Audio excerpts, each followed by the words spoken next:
స్నేహాన్ని ప్రేమగా భావించిన ఒక కుర్రాడు ఉన్మాదిగా మారాడు. ప్రేమించమంటూ అమ్మాయిని వేధించడం మొదలుపెట్టాడు. పెళ్లికి నిరాకరించిందని ఆమెపై దాడికి దిగాడు. ఈ దాడిలో అమ్మాయి తప్పించుకుంది గాని ఆమె అన్న వదినలు తీవ్రంగా గాయపడ్డారు.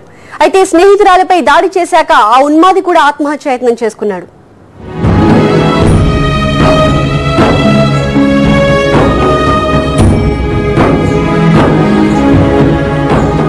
చావు సౌజన్య ఇంటి దాకా వచ్చింది. తన స్నేహితుడి రూపంలోనే సౌజన్యపై దాడి చేసింది.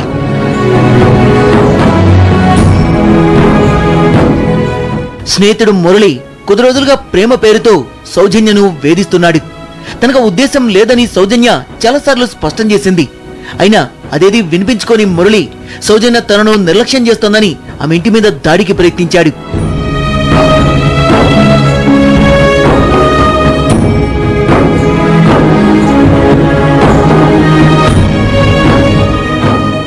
కత్తితో సౌజన్య ఇంట్లోకి చొరబడ్డ మురళి ఆమెను పొడిచి చంపేయడానికి ప్రయత్నించాడు.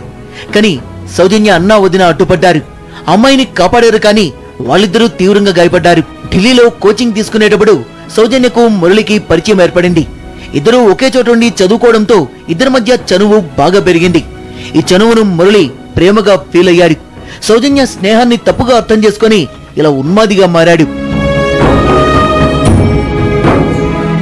మురళి ప్రవర్తనలో మార్పు గమనించినప్పటి నుంచి అతనికి దూరంగానే ఉంటుంది సౌజన్య. అతని వేధింపులు తట్టుకోలేక హైటెక్ సిటీలో సాఫ్ట్వేర్ ఉద్యోగాన్ని కూడా వదులుకుంది.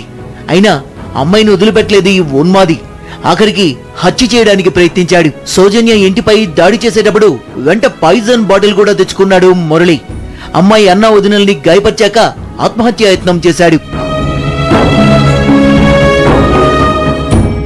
గాయపడ్డ సౌజన్య అన్నా వదినలతో పాటు అపస్మారక స్థితిలో ఉన్న మురళిని కూడా గాంధీ ఆసుపత్రికి తరలించిన పోలీసులు చికిత్స అందిస్తున్నారు. ముగ్గురి ఆరోగ్య పరిస్థితి నిలకడగా ఉందని చెప్తున్నారు. బాధితుడిపై కేసు నమోదు చేసిన పోలీసులు ఇన్వెస్టిగేషన్ మొదలుపెట్టారు.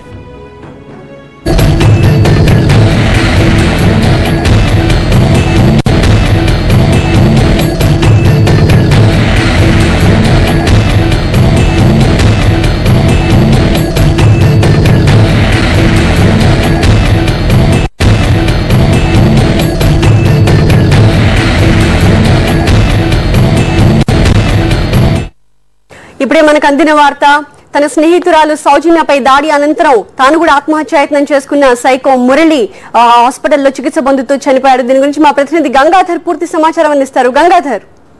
దీప్తి, కొద్దిసేపటి క్రితం మురళి తుది శ్వాస విడిచినట్లుగా గాంధీ ఆసుపత్రి వైద్యులు చెప్పారు. మురళి రాత్రి ఆత్మహత్య యత్నం చేశాడు. సౌజన్య కుటుంబీకులపైన అలాగే సౌజన్యపై కూడా దాడికి ప్రయత్నించాడు రాత్రి. అయితే సౌజన్య అన్నా వదినలపై దాడి చేశాడు. అలాగే సౌజన్యంపై దాడి చేసే సందర్భంలో వాళ్ళిద్దరూ అడ్డుకున్నారు. అడ్డుకున్న తర్వాత వారికి ఎక్కువ గాయాలయ్యాయి. అన్నా వదినలకు అలాగే సౌజన్య కూడా కొంచెం స్వల్ప గాయాలయ్యాయి.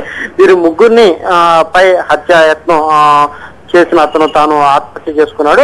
అదే వాళ్ళ ఇంట్లోనే మల్కజ్గిరిలోని సౌజన్య ఇంటిలోనే అతను హత్యాయత్నం చేసి ఆత్మహత్యాయత్నం కూడా చేసుకున్నాడు. సోఫాలో పడిపోయాడు. పోలీసులు సమాచారం అందుకున్న పోలీసులు సౌజన్య అన్నా వదిలిన అలాగే సౌజన్యం వారితో పాటు మురళిని కూడా గాంధీ ఆసుపత్రికి తరలించారు. వెంటనే చికిత్స ప్రారంభించారు. అయితే మురళి తుది శ్వాస ఈ రోజు తుది శ్వాస ఇచ్చారు. అయితే సౌజన్య అన్నా వదులు మాత్రం వారికి ఎలాంటి ప్రాణాపాయం లేదని డాక్టర్లు చెప్తున్నారు. పోలీసులు చెప్తున్న సమాచారం ప్రకారం తాను 3 సంవత్సరాలుగా ఆమెను ప్రేమిస్తున్నానని ఆమె కూడా తను ప్రేమిస్తుందని, అయితే ఇక్కడికి వచ్చిన తర్వాత తన మనసు మార్చుకుని తనను అవాయిడ్ చేసే ప్రయత్నం చేసిందని, అందువల్ల తట్టుకోలేకే తాను ఈ ప్రయత్నం చేసినట్లుగా చివరిసారిగా పోలీసులకు చెప్పినట్లుగా తెలుస్తుంది. తనకు జరిగిన మోసం మరెవరికి జరగకూడదనే ఉద్దేశంతో ఇది చేశానని, ఇక మీదటైనా సరే అమ్మాయిలు మారుతారని భావిస్తూను ఇలా చేసేనా తప్ప మరొకటి లేదని, తాను చనిపోతానని తాను తెలుసని, చనిపోవడానికి సిద్ధమయ్యే తాను రాత్రి ఏదో విషయం తేల్చుకుందామని సౌజన్య ఇంటికి వచ్చాను. సౌజన్య ఇంటికి వచ్చిన తర్వాత సౌజన్యతో మాట్లాడిన తర్వాత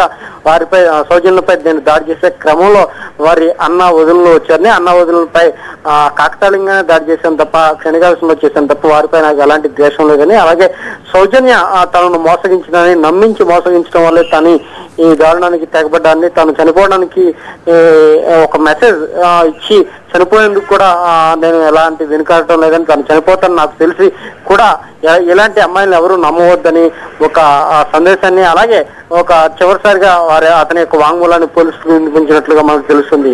దీప్తి. Thank you Gangadhar.